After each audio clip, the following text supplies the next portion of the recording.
안녕하세요. 책을 읽어주는 여자 이영주입니다. 저는 이제 휴무여서 간만에 집에서 늦잠을 푹 잡았습니다. 좋은 점도 있고 나쁜 점도 있는 것 같습니다. 어제 들었던 중국에서 한국으로 이제 오려던 탈북민의 6명이 중국 공안에 잡혔다는 그 소식이 너무 저한테는 절망적이었습니다. 그 6명 중에 2명은 남자분들이 젊었나 봐요. 이제 호송 도중에 도망을 쳤고 4명이 남았는데 그 4명은 가족이랍니다. 이제 불보듯 뻔한 것 같습니다. 이제 그분들이 중국 공안에 이제 체류하고 있다가 이제 북한에 이제 넘어가면 어떻게 될지 정말 눈 감고도 그 모습이 선합니다. 이제 감옥과 감옥 사이, 그리고 수세를 차고 그리고 조사를 받으면서 그분들이 받아내야 될 그 모욕과 짐승보다도 못한 그들이 그 발언을 머리에 온몸에 다 쏟아 붓고 그분들이 받으면서 온 가족이니까 이제 총살 아니면 정치범 수용소겠죠. 혼자도 아니고 온 가족이니까 아마 지금 또 김정은 체제가 급격히 지금 날을 세우고 있고 탈북자들에 대해서 또 특히나 더 이제 머리를 아파하고 있는데 가족이니까 더 하겠죠. 저는 제 생각에는 그분들이 이제 북송되면 총살 시범으로도 총살될 것이라는 생각도 이제 해봤습니다. 그래서 제가 쓴 책을 더 끝까지 읽어 주어야 되는 이유가 더 생긴 것 같아서 사명감으로 이제 온 밤을 생각했던 날이기도 합니다. 오늘 읽어드릴 제목은요. 온 감자가 되어버린 발가락이라는 제목입니다. 절기는 절기인 것 같았다. 2월의 중순을 지나고 있어서 그런지 낮에는 해도 잠깐이지만 나왔고 그때만이라도 제법 따스했다. 우리 일행이 걷는데도 별로 지장이 없었다. 해가 지고 나면 낮에 햇빛에 잠깐 녹는 곳 다시 얼었고 빙판이 되어버렸다.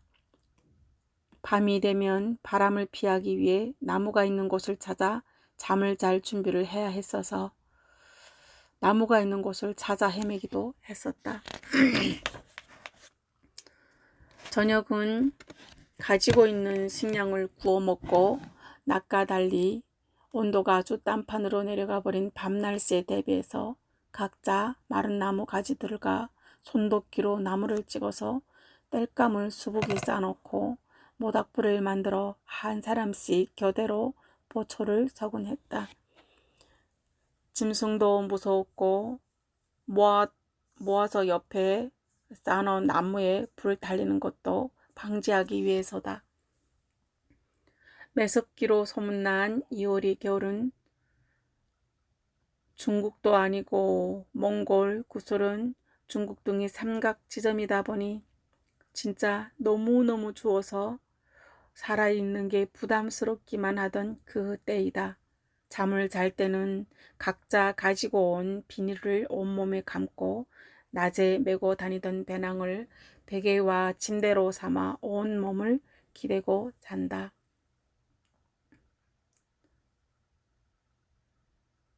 불을 보는 당번이 되어서 이제 불을 보면서 쓰러지다시피 눈 속에 비늘 하나를 둘둘 감고 시체처럼 누워 자는 우리네 모습이 너무 가궁하고 불쌍해서 눈물이 저절로 흘러내렸다. 하지만 브로커가 그렇게 굳게 약속했던 몽골 경비병은 어디 갔는지 만날 수도 없었고 싸구려 나침판도 날씨가 너무 추우니 제대로 동작을 못했고 바늘이 뚝 끊어진 상태다. 그러다 보니 동서남북도 구별할 수 없는 상황이어서 과연 어디로 가서 어떻게 몽골 국경 경비대를 만날 수 있는지 정말 모연했다. 하늘을 봐도 산을 봐도 그 어디를 살펴봐도 답은 없었다. 이렇게 하다가는 한국은 고사하고 우리가 살아서 다시 어디론가 갈 수 있을지도 고민되는 하루하루가 또 지나갔다. 하루가 지나고 이틀이 지나고 3일이 되면서 우리가 신고 있던 신발들이 하나둘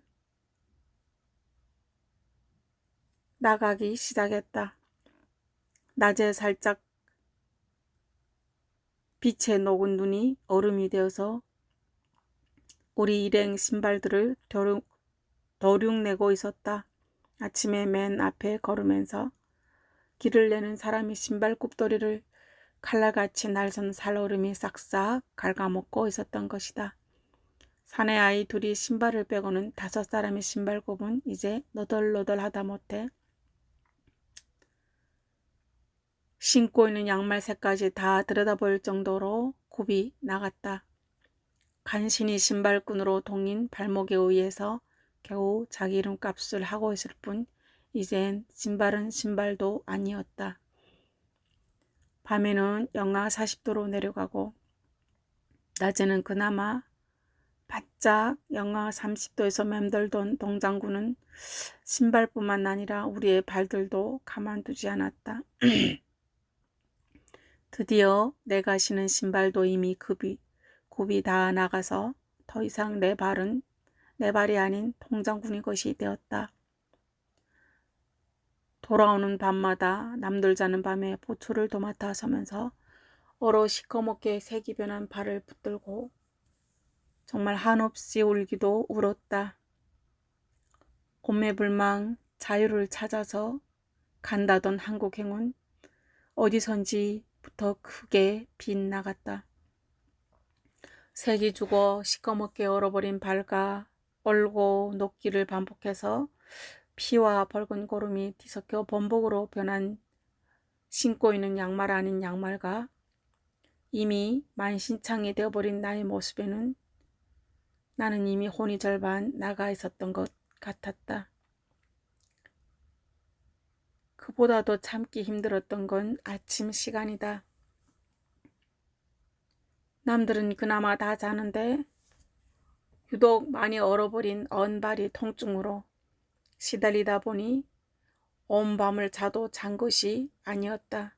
이런 상황에서 일행과 함께 출발해야 하는데 나는 나무 막대기를 짚고서도 일행을 따라갈 수 없을 정도이다. 언발이 통증에 숨 쉬는 것도 힘들었다. 밤새 언발을 들고 통증을 해소한다고 들고 있다고 신발에서 이제 발을 빼내야 했고 아침에는 눈과 함께 뒹군 신발도 신발이라고 얼어서 퉁퉁 부어버린 발을 집어넣어야 출발을 하는데 너무 발이 부어서 신발 안에 들어가기가 역부족이었다. 한참을 울면서 씨름하고 나서야 그나마 한숨이 나왔고 일행을 따라갈 수 있었던 것 같았다.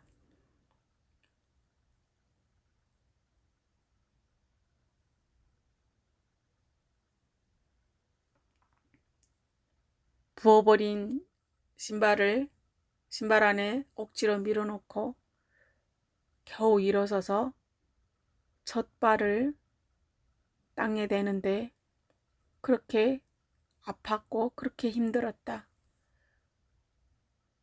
저만치 따라가는 일행을 따라잡고자 부지런히 이제 생각을 하고 있지만 발은 따라서질 못했다. 숨이 끊길 것 같은 통증을 급하고 바쁘고 힘들고 그 안에 쑥 밀어넣고 따라가는 일행을 부지런히 따라가는데도 나는 한참 떨어져 있어야 했다. 그 당시 내가 깨달은 것이 하나 있다.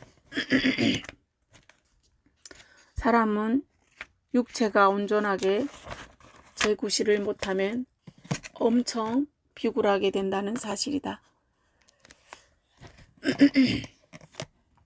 얼어터진 발로 일행이 떠나고자 하는 시간에 자질 없이 떠나려고 하자면 정말 한없이 비굴해지는 나의 모습을 발견하곤 했다. 이 적막강산 사방이 눈으로 뒤덮인 이곳에 행여나 저들이 나를 버리고 간다면 하는 생각이 발이 얼어서부터는 하루 종일 머릿속을 떠나지 않았다. 이제는 닷새째 눈밭에서 이렇게 헤매고 다니는데 우리 일행도 나도 너무 지쳐버렸다. 나 역시도 아직도 살아있는 나에게 슬그머니 화가 나 있었다. 그리고 서로가 감동했다. 우리가 이 나이 되도록 한 번도 들어보지도 못했고 보지도 못한 최악의 조건에서 안 죽고 다 살아있다는 게 너무나도 신기하기도 했던 것이다. 그렇게 서로가 말없는 속에서도 죽기 위해서 때를 먹는지 정말 살기 위해서 먹을 것을 찾는지 아님 그냥 쉬어야 해서인지 꼬박꼬박 돌덩이처럼 얼었던 빵과 소세지를 꺼내서 끼니를 챙겨 먹었던 것 같았다. 이제는 한국행이 우리 7 일행의 목표가 더 이상 아니다. 가도 산이고 산 넘고 또 산 넘어도 산뿐인데 이제 우리 일행은 더 이상 한국행이 아닌 우리 목숨줄이 끝이 나는 곳을 향해 그리도 부지런히 열심히 걸었던 것 같다. 하지만 명색은 여전히 한국으로 가고 있었다. 예, 여기까지입니다. 그때 그랬었던 것 같아요. 이제 참 그 잿빛색 나는 그 하늘을 쳐다보면서 한국이 이 하늘 끝 어디에 있는지, 예, 그리고 우리가 지금 사람 모양도 아닌 그 짐승처럼 이제 하고서 가고 있는 그 한국이 정말 있는지 그렇게 예 절박했습니다. 자유를 이미 이제 가지고 태어난 사람들한테는 자유가 얼마나 소중한지 모릅니다. 그리고 느낄 수도 없습니다. 그것은 이제 우리가 이제 숨을 쉬는데 산소가 이미 있어서 산소가 얼마나 귀한지 모르는 것처럼 이미 이제 자유가 있는 사람들한테는 그 자유가 얼마나 소중한지 귀한지 정말 모릅니다. 그러나 대한민국에 온 탈북자들은 그리고 중국에서 지금 탈북자로 살아가고 있는 수많은 탈북자들에겐 자유가 정말 목숨처럼 소중합니다.